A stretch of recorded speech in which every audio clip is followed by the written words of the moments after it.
From the banks of the Colorado River in Lake Mead to the homes and businesses in southern Nevada, welcome to Water Smarts, the podcast pumping from the heart of Las Vegas, where we engage with the experts who keep the water flowing throughout southern Nevada. I'm Bronson Mack. And I'm Crystal Zelke. From how we treat it, deliver it, use it, protect it, and conserve it, the Water Smarts podcast is all about water in southern Nevada. We hope to make you a little smarter about the one thing that keeps us all connected: water. Hey, Crystal, how you doing? I'm doing good, Bronson. I'm talking to you from my closet. Your closet? You know, up until last year, quarantine was just a word in the dictionary to me. And then now we're living it. And I'm not only quarantined to my house, I'm quarantined to my closet to get away from my family and the noise so I can record this podcast with you. So you're inside the closet in your home. In other words, you're telling me you're broadcasting from the most exclusive room in the house. The most exclusive room in the house, in my closet.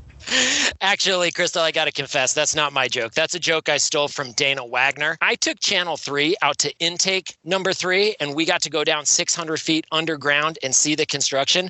Dana kind of gave me a little elbow, and he goes, "Bronson, I think you're about to show me the most exclusive room in Las Vegas." And I just can't help but think that, yeah, intake number 3, when it was constructed, was the most exclusive room in Las Vegas. But now, with all of us quarantined in our home, our most exclusive room is that room where we can just get some silence all by ourselves, right? That is for sure. And today, on today's Water Smarts podcast, we've got Doa Ross, who is the Deputy General Manager of Engineering for the Southern Nevada Water Authority. She worked on that intake number 3 project. She was involved in that project. So we're going to hear from her a little bit about how intake number 3 and some of the other infrastructure out at Lake Mead is helping ensure that every time you turn on the tap, we meet the demand. Doa, thanks so much for joining us on the Water Smarts podcast. Thank you, Bronson. I think you're probably the only person who can make engineering sound exciting in that intro. I appreciate that. Well, I got to tell you, Doa, I am rather fortunate in the sense that I got to spend a good chunk of my career working with the engineers at the district and at the authority, and even engineers at other municipalities, in the city and the county. Yeah, I guess maybe I'm a little bit of a nerd in that sense, that like engineering excites me. But I got to tell you, being able to see all the stuff that you get to work with on a day-to-day basis, the pipes, the pumps, the drawings, the valves, the hydrants, like all this stuff that really keeps the water flowing throughout the valley. I got to say, it is super impressive. And I've been so fortunate to be able to even just have any opportunity to work on that. Why don't you just share with us a little bit, like just top of your head, how does that feel being a part of something like the Las Vegas Valley Water District and Southern Nevada Water Authority? That was actually one of the reasons why I even got into engineering in the first place, is I wanted to have a career that would truly help our community, something that would kind of give back and really truly work for the good of mankind. And in Southern Nevada, really, you can't do anything without water. And being a part of this team, knowing that we're able to take water from a lower elevation and deliver it to the hills within Summerlin and so forth, all of that is engineering. And I'm super proud to be a part of it. So I appreciate your enthusiasm because I know I share it. Well,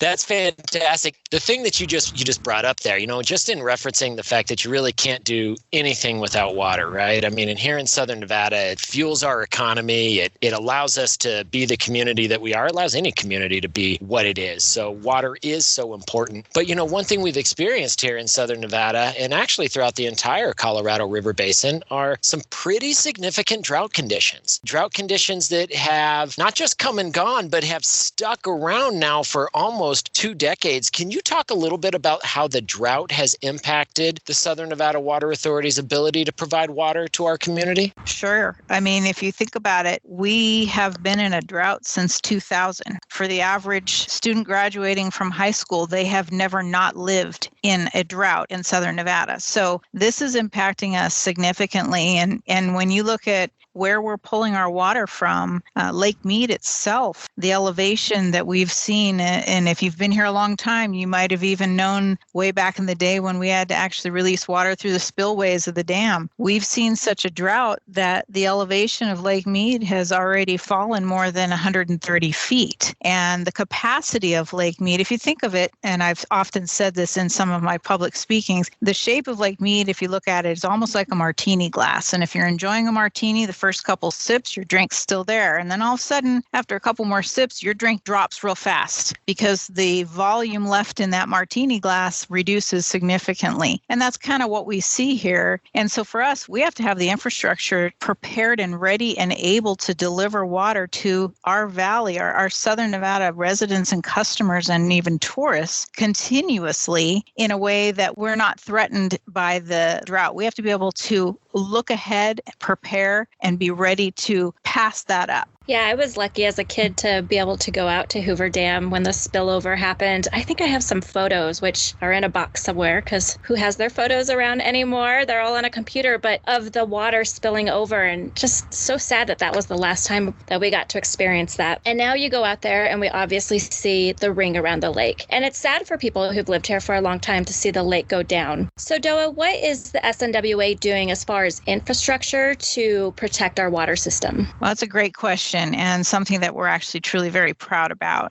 If you think about it, back in 2005, we started planning for the infrastructure that would be needed to be able to survive this drought, needed to continue to provide water to Southern Nevada and also to allow Southern Nevada to continue to grow and thrive as it has been so fortunate to do. We set forth to build a third intake, what we call intake number 3.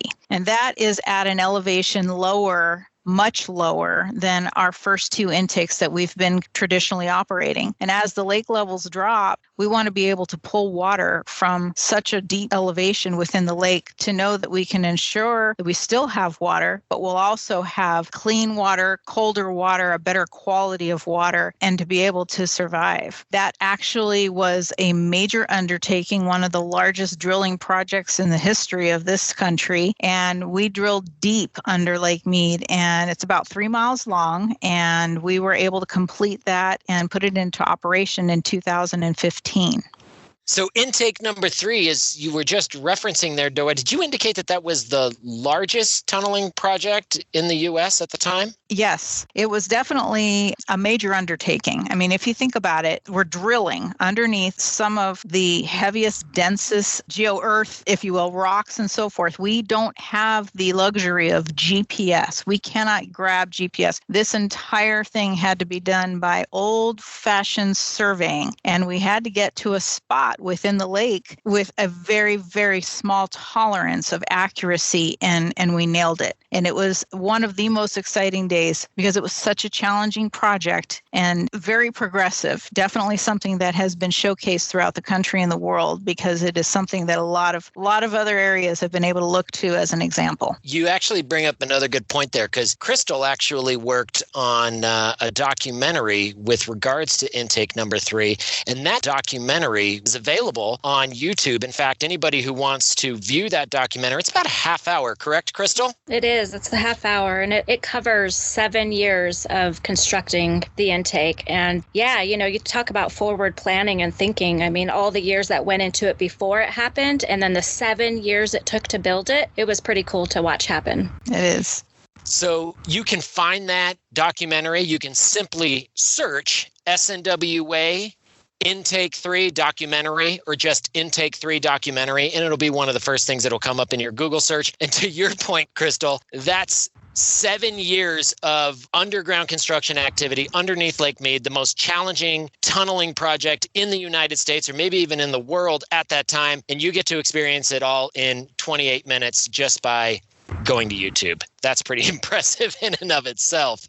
Hey, Doa, one other question for you. So you got intake number 3. You got intake number 3 now deep within Lake Mead. It's coming up on the bottom of Lake Mead. And so even if Lake Mead's levels continue to drop because of this drought, we still have access to that water supply. But talk to us a little bit about what happens once that water passes through intake number 3? How do you get that over to the water treatment plants for it to be delivered into the valley? That's an excellent question because as Sir Isaac Newton will tell you, and anybody else can figure it out, water does not flow uphill. So we actually have to pump it. And for anywhere else in the valley, pump stations are part of our normal operation. We have so many throughout the valley to be able to push water continuing on up the hill to wherever in the valley your home or business might be. But we needed to be able to take water from a much lower elevation, and we're talking below elevation 900 feet. And we needed to be able to get that up to the 2 treatment plants that we have. So we then ventured off to design and construct what we call the low lake level pumping station. We loosely call it L3PS. And it is truly one of a kind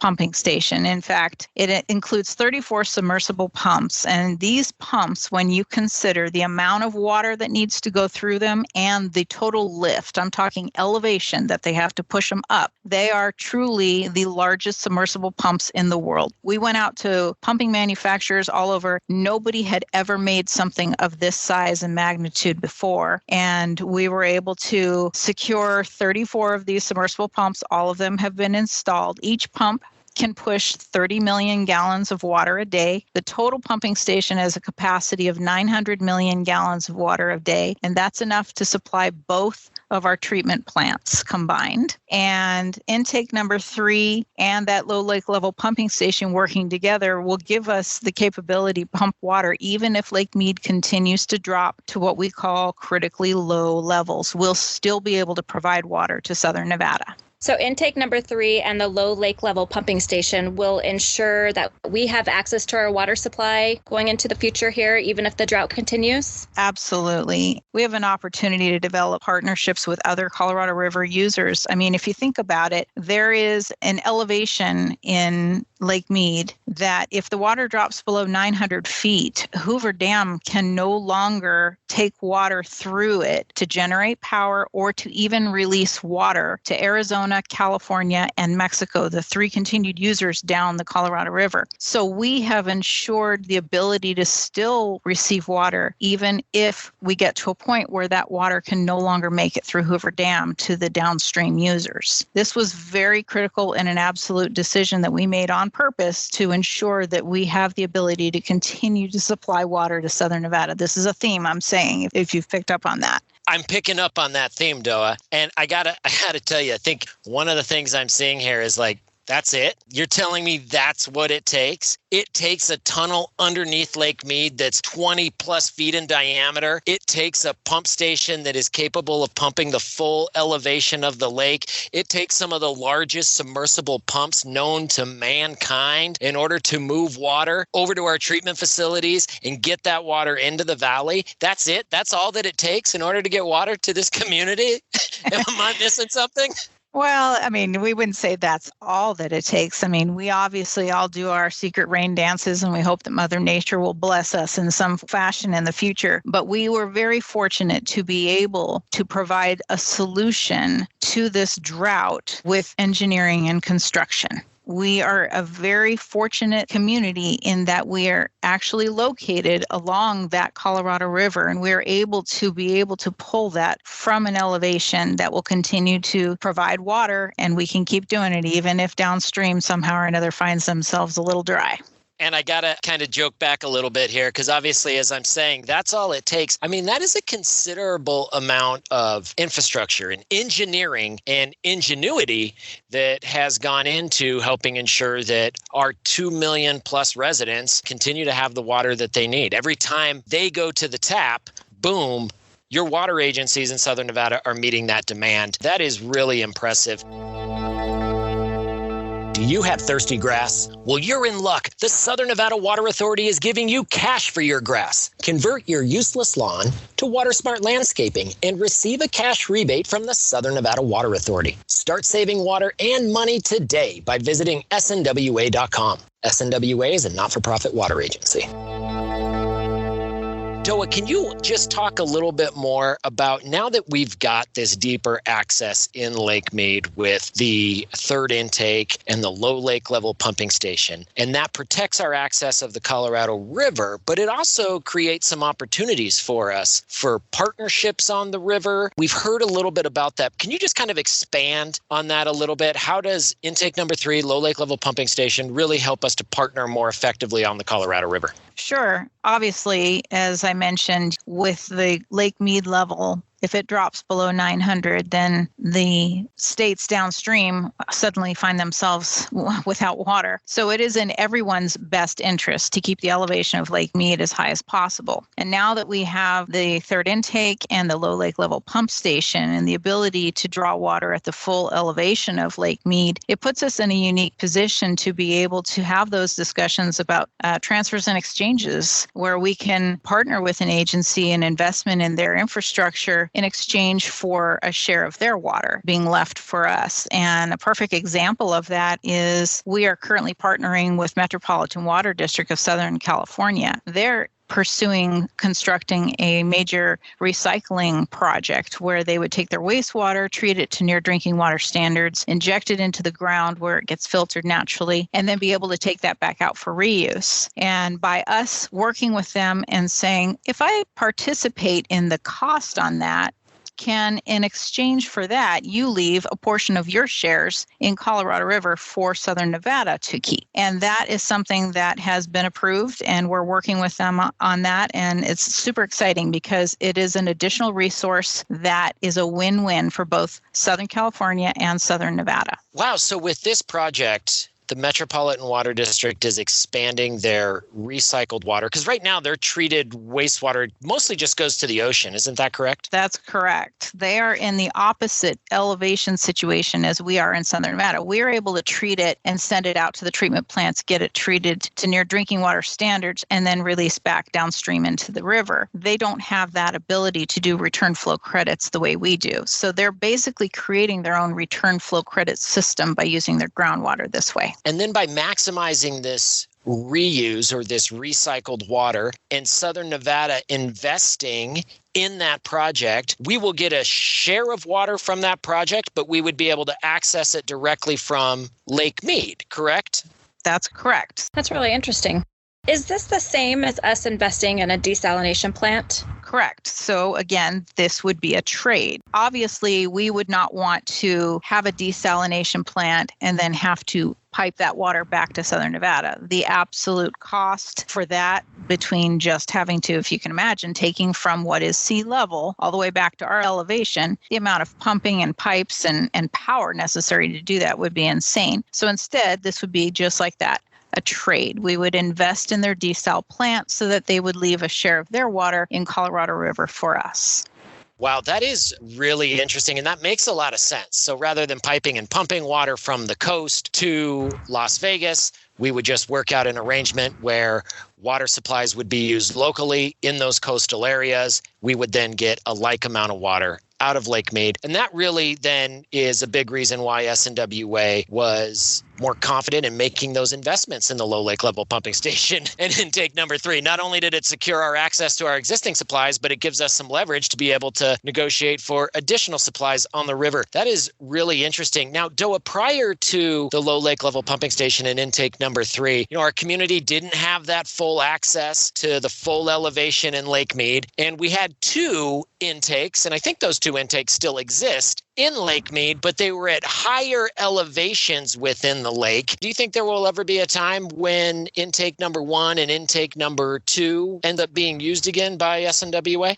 Well, they certainly can be, but again, that unfortunately is going to be up to Mother Nature for that one. When the elevation of the lake comes up enough so that we feel that we are able to pull good quality water, then we will continue to use those. In the meantime, we don't need to with the third intake. Well, Doa Ross, Deputy General Manager of Engineering for the Southern Nevada Water Authority, thank you so much for joining us today and helping us get just a little bit smarter about water infrastructure. We appreciate it. Absolutely. Glad to be here. Thank you.